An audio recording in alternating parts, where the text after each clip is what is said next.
Having returned from my conquests in Sardinia, I find myself once again in my court here in Salerno.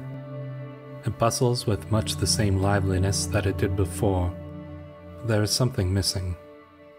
The loss of my wife Emma pains me more than I had thought possible, and every issue that arises seems more and more troubling than it did before.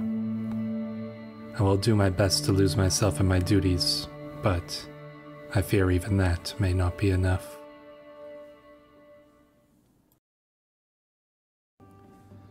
Hello Wanderers, welcome back to our Crusader Kings 3 roleplay experience following the House of Drengot. Before we jump into the episode, I just want to thank everybody for all the comments that you left on those last couple videos. I really do enjoy reading them and learning some new historical facts, and just in general meeting some of the folks in the community. So please keep the comments coming because I really do appreciate them. Now let's just jump right into this episode. As you remember last time, Duke Jordan successfully did what his father could not and conquered the Isle of Sardinia. He also managed to defend it from foreign invaders, an impressive feat in and of itself. And this leaves us with some interesting possibilities. Namely, we may be able to consider ourselves the King of Sardinia. Now, within the context of the game, that is as simple as saving up 500 gold, of which we have 490, and then clicking this little button here. But as I'm sure many of you know, things were not quite that simple in the medieval ages. Calling yourself a king was more than just putting on a crown and deciding that you were a king. It was important that your rule was legitimized, and a lot of that legitimacy came from God, and in the Catholic regions, particularly the Pope. Now, oftentimes it was necessary to be ordained by the Pope and to have your rule justified beneath the papal authority. So that's something we need to consider. Obviously within the game, it's just a click of a button, but this is a roleplay series, and I want to roleplay that element of it being more than just simply putting on this crown and wearing it. We need to have some legitimacy. We wouldn't be able to be considered along the same lines as, say, the King of France or the King of Hungary if we were just simply to decide that we were a king. But if the Pope can give us the authority, then that may be something that would be a little bit more well recognized among the other kingdoms. So, to that extent, I think we are going to try to win over the Pope. So I've kind of decided that if we get to plus 50 opinion with the Pope, he may accept our justification for calling ourselves the King of Sardinia. So to that extent, we are going to try to sway the Pope. We've only got a 20% chance, but hopefully that will be good enough. Maybe we'll get lucky. Maybe we'll get some good events. So we'll see how that turns out. We do have some other matters to look into now. If we are going to call ourselves the King of Sardinia, it would make sense for our capital to be in Sardinia. So I think what we may want to do is potentially take Cagliari if we can, because as somebody mentioned in the last video, Cagliari is definitely the best province on Sardinia and one of the best provinces here in the Mediterranean because of this gold mine, and it is a duchy capital. It's already quite well built as well, so this would be ideal. But we can't simply revoke it. That would be considered a tyrannical move. We may consider that option, but if our good bishop here, well, he's not a very good bishop, but if the Bishop Rainer here can get us a claim on Cagliari, then that may justify us taking that from them. There's also the possibility that Count Constantinu may rise up in rebellion. I'm not too opposed to that. If he does, then we would be able to revoke his title as well. And in order to ensure that he remains angry enough to rise up against us, I think we are going to increase our crown authority here all the way up to absolute crown authority. Now that is ideal because it, one, gives us a lot of power over our vassals.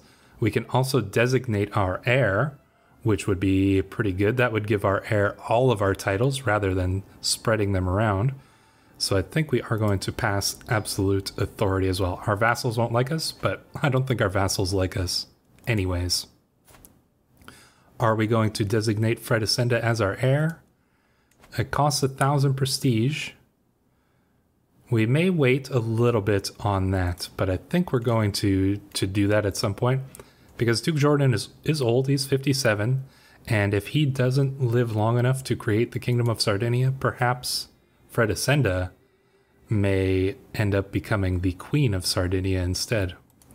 We shall have to see how that all plays out.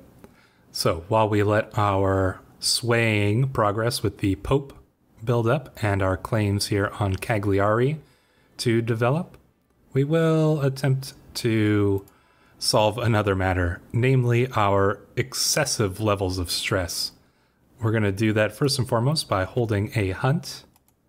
So let us sound the hunting horn and depart on a hunt. Hopefully we'll get a few good events. Maybe we can lower our stress a little bit more. That will be pretty important in keeping us alive. If our stress gets too high, we may suffer a heart attack or something of that sort. You would think it a creature from myth, perhaps a god disguised in animal form. It was the largest heart I have ever seen. Even after the beast was wounded, the chase lasted half a day. It is still an imposing sight, lying dead before me. This one will fetch a fine price. Oh, nice, 75 gold. That's pretty good. Why does it show the Pope here? Not entirely sure. Well, we got ourselves a little bit of money from that, which is nice. The hunt is drawing to an end. We mount our horses and leave the farmlands behind as the servants prepare the hart and other game for the journey back. In spite of our difficulties along the way, the hunt went very well. We return home invigorated. There we go. Gained a little bit extra prestige here too. Our stress is still pretty high. So, in order to deal with that stress a little bit more, we could host a feast. We'll lose a little bit of stress. And I think this may be considered something that we would be doing in order to attempt to win over our vassals and help justify our cause to call ourselves the king. Tonight I have stripped myself of every symbol of signifying my rank to walk anonymously among my soldiers. It is a quiet evening, so when the argument breaks out, the words reach me loud and clear. An infantryman is trying to convince his commander, my mayor, Pancratios, of the advantages of an alternative strategy. Pancratios will hear none of it. As I approach, the infuriated man raises his fist. Step in and protect the soldier, make an example out of them, sneak away and take credit for the soldier's idea. I think we'll protect the soldier. We don't really like Pancratios, so yeah, let's protect our soldier. Prowess challenge. Should easily win this one. My training has served me well. A few moments later, I have Mayor Pancratios in a firm arm lock. Let this be a lesson, I state loudly for everyone to hear. Your duke does not look kindly on close-minded fools, no matter the rank. The soldier beams with gratitude. Thank you, my lord. You will never know a more faithful servant than Turstan d'Angers. Turstan d'Angers. Ooh. Turstan d'Angers, you are pretty good. I wish... Can I get you on my side? Can I get you in my court? Oh, he is my courtier. Damn. Adopt Turstan's strategy. And... Or we could unlock a lifestyle perk. I think... 15 years? Yeah, let's adopt his strategy. And he is in our court now, so he is one of our knights. That is pretty good. He is a really good knight, this guy. The guests are gathered in the great hall, lords and ladies from near and far reaches of the realm. The mood is bright, spirits are high as the feast begins. Excellent. Hopefully this feast will go well. Hopefully the wine won't be spoiled this time. A loud crash resounds through the great hall as one of the doors to the service quarters breaks. In a clothed tumble, my spymaster, Mayor Herbert, and my sister, Countess Limpiasa, spill out on the floor in front of everyone. Oh, dear sister, you and the mayor have been going at it. Well, to imagine they had such a secret. Well, this feast is getting a little spicy over here. The pleading gaze I received from my steward, Ladolf, is taking on a desperate tone. A group of guests are approaching the corner he has hidden all evening, and the walls are hindering his escape. To think a mayor would act in such a way. We could distract them or force them to tell us a story. You know, I think we'll help the mayor out. Yeah, why not? We don't really like him that much, but we'll give him a hand here. He owes us a favor now, so that's actually not too bad. As one plate of food is replaced by the next, my steward, Mayor Ladolf, goes on and on about hunting, and that was how we salvaged that mess. Are you sure I'm not boring you, my lord? No, please go on. We could have an interesting conversation about hunting, which is nice. Or we could potentially form a friendship. Well, we did just help this guy out. But I don't know if we really want to be his friend. With everyone headed for their respective homes, I'm proud to say that that feast was a success. Nevertheless, I am still grateful for the endeavor is over. Until the next time. What is this? Your sister, Countess Limpiasa, was executed on the Count Renaud, the Foolish of Nevers. His orders. Oh, was it because she cheated on him? And he executed her? Well, that's... Although we obviously do not justify adultery, executing our sister is a little bit much. We'll have to find some way to get vengeance upon Count Renaud. Our brother Jonathan has died of natural causes. That does put JJ in charge of Capua as the new count. Are we sad that our brother died? Perhaps in some ways, but it's also important to remember that not only did he betray us once, but he betrayed us twice. And although we may have loved our brother when we were younger, I think he really fell out of favor later on in life. So I don't think we're too sad that he has died. Jonathan Jr., JJ, as we know him, has been a little bit more favorable towards us. I don't think he likes us at the moment, but hopefully he will serve us better than his father did. Well, although he may have been a traitor, he was our brother, so rest well, Count Jonathan. Rest well. So we are actually illustrious now, which is a nice little bonus. I don't think we're ever going to manage to get to the Exalted Among Men status, but this does allow us a little bit more leeway with our prestige, so I think we are going to designate Fredesenda as our heir.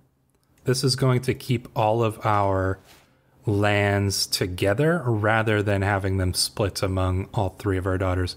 And this makes sense because we do have a pretty able grandson here who will make a good ruler in the future. So hopefully that will all work out exactly as intended. Pope Benedictus has been swayed plus 25 opinions, so he's at plus 24. If we do bribe him, that'll give us an extra 12. So we just need to sway him one more time or get a good event that will give us the opinion bonus that we need in order to bring him onto our side. If we were to go to him and ask him, will you bless us as the King of Sardinia? Then he may accept in those cases. And I think one thing that may assist with that, perhaps if we were to go on a pilgrimage to the Vatican, that may be looked upon quite favorably. So let us attempt a pilgrimage as well. We shall display our piousness in the most grand way possible. So let us depart for the Vatican. It's not a very far journey, but perhaps the Pope will look upon it in a good light.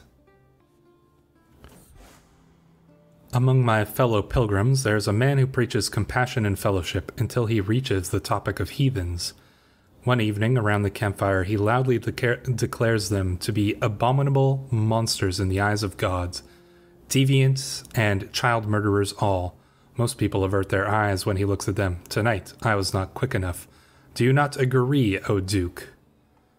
They're not all bad, or I agree, and I would not trust anyone who came to their defense.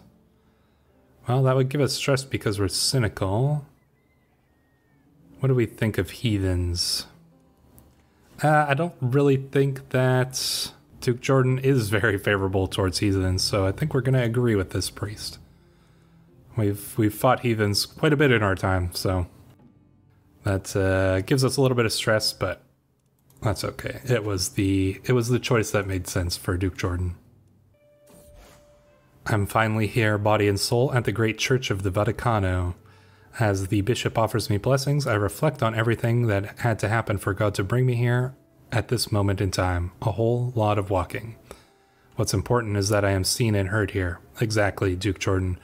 That is the most important thing. And showing ourselves as a good pilgrim will no doubt help the Pope see the righteousness of our cause.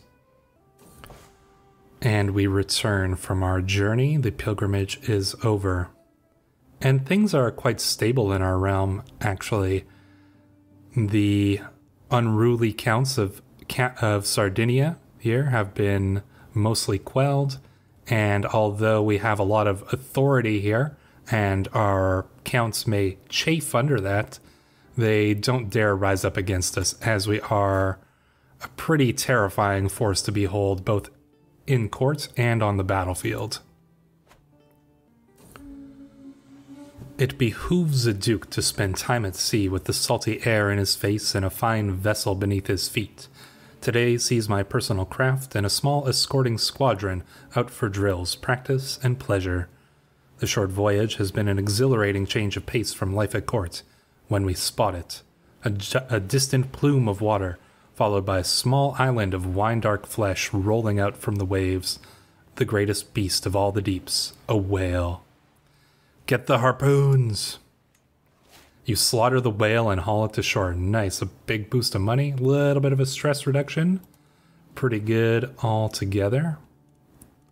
We have received an alliance offer from the Archon of Corsica, which I think is something that we're going to consider here due to his positioning in Corsica. If we do become King of Sardinia, we may be able to convince him to swear vassalage to us, rather than having to do it through war. And although Duke Jordan is a warlike person, I don't think he would just immediately decide to conquer a independent duke just for no reason, if he needs to have some sort of legitimate cause for that. So if we can just get him to swear vassalage, I think that would be perfectly acceptable. So we will form that alliance. Odd. This is a completely uninhabited part of my realm. The next village would have been at least half a day's journey away, and while I rarely travel myself here, I had some official business to take care of, and yet, there it is. A single gravestone, high on a promontory, looking over much of the countryside below. How such a grave got there, and who is buried under it, no one knows, since it's quite far from civilization. I certainly know nothing about the grave. I should continue along. I should stop and pay my respects to whoever's buried here. No, I think we'll just carry on. An interesting development just arisen. King Roger of Sicily has officially been crowned, giving him a lot of legitimacy and power in this region, and perhaps making Duke Jordan just a little bit jealous. That may encourage us to speed up our plans a little bit, but we shall have to hope that our next attempt here to sway the Pope will be successful. things are also moving slowly but surely down here in Cagliari as well, so with any luck, there won't be just one king here in southern Italy, there will be two.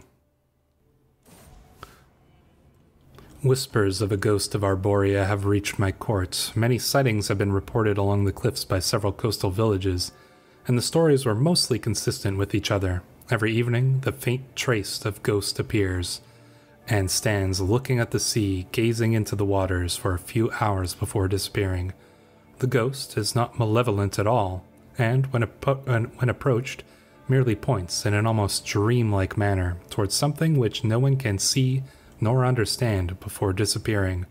Furthermore, a few villagers even claim that the ghost silently guided wayward travelers to safety. Anyways, the ghost has been nicknamed the Forlorn Watchman by the locals. Some question his existence, but who am I to say if such sightings are genuine or not? What a ghost story. Heard an eerie story, and Arborea gets the Forlorn Watchman bonus. Sunrise of Flutes. Today I woke up earlier than usual. Feeling a bit restless, I ventured out of my residence and took a walk outside with some trusted guards. We thought we heard a whistling sound up ahead, and upon further investigation we found out that it was a young shepherd with his flock playing a pleasant song on his wooden flute. He greeted me reverently and wished me the best. Please play me some more music, it's good. Yeah, that's fine. We don't mind a little bit of music. Christian pilgrims to the Holy Land suffer all manner of abuse, and their routes are fraught with danger. In order to protect the pilgrims and secure Jerusalem for Christ and his faithful, His Holiness, Pope Benedictus, has accepted the possibility of an outright invasion by joint Christian forces. Deus Vult. We now have access to the Crusades. Now here might be an opportunity for us to win the Pope over to our cause. If we can join a crusade and prove ourselves in that crusade, it may be possible for us to go to the Pope and use that as a bit of leverage in our quest to be named the King of Sardinia. So hopefully a crusade will be called soon that we can join in before we are too old. Lessons from the past. Though I will surely see many battlefields before I meet my maker, my library holds tales of war from 100 lifetimes. I have recently acquired a tome on the Great Siege of Constantinople, as well as a time-worn scroll written in some ancient language. Who knows what forgotten secrets it holds? I could read the newer tome, or attempt to translate the old scroll. Yeah, let's try to translate this old scroll. Even with the help of a dusty glossary, the scroll is reluctant to share its secrets, but I must press on. As the night progresses, the most incredible story unfolds before me. In the Battle of Red Cliffs, the warlord Cao Cao chained his ships from stem to stern to combat seasickness. A commander of the opposing Sun Liu forces, Huang Gai, saw his chance and sent a feigned letter of surrender. Then he prepared a squadron of ships, filling them with kindling and oils, and let the wind carry them towards Cao Cao. As the crewless ships approached the enemy fleet, they were set ablaze, resulting in the fiery deaths of countless men. Wow, we got this scroll all the way from China, from the Three Kingdoms period of time? Maybe this is actually part of the Romance of the Three Kingdoms novel, actually. Might make sense. Study the battle, focus on the translation process. No, I think we'll study the battle. Alright. I've prowled through the documents, both ancient and of less certain provenance. Good job, Rainer. At least you're useful for something. We can now claim to be the Lord of Cagliari. It just needs a small bribe, which we will use. To make Pope Benedictus of the papacy more susceptible to my attempts at approaching him, I can include a compliment in my next missive to his court.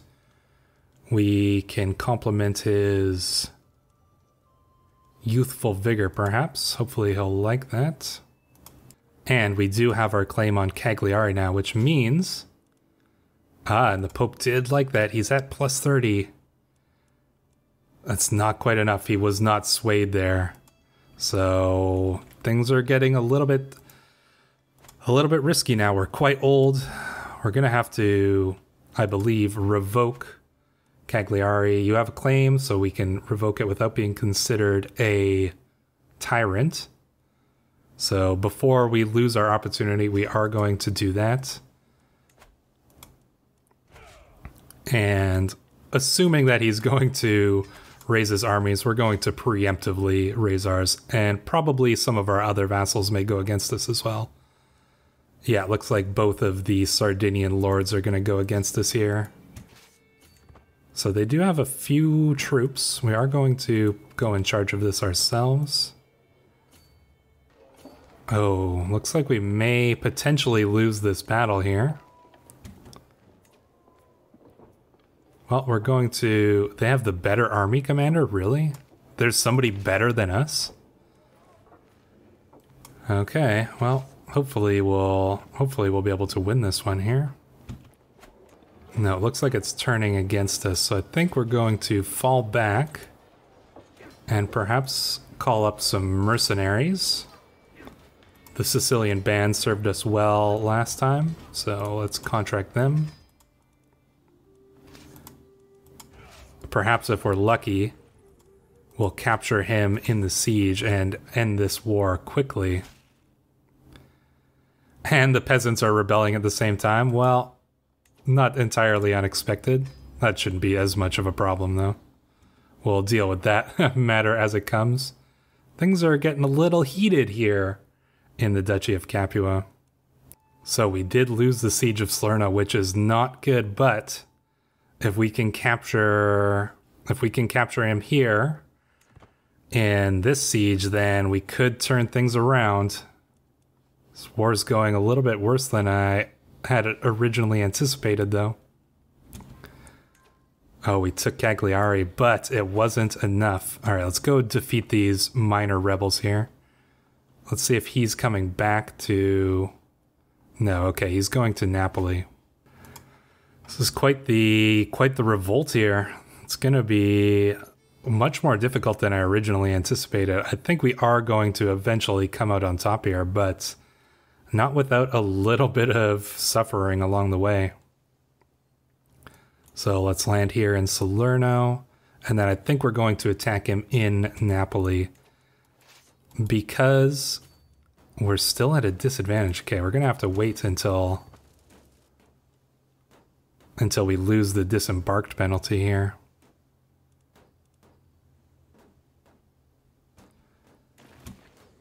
Oh, it looks like we're going to quickly capture Salerno back, which is perfect. And then what we can do is probably hire some more mercenaries here. So we're going to put down a new rally point in Salerno. We're going to delete the old one.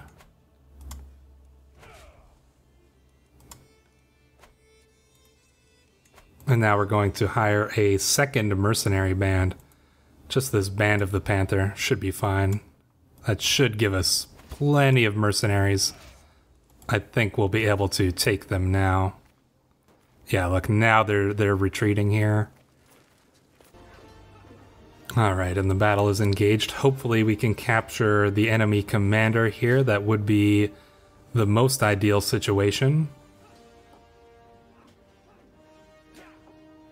And we were able to. Excellent. So we do now have Count Constantinu now under our control, and we can force him to give up his title.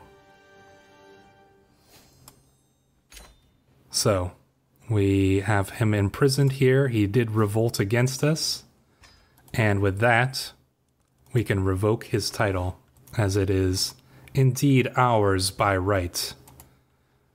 So, this title has been revoked, and Cagliari is ours.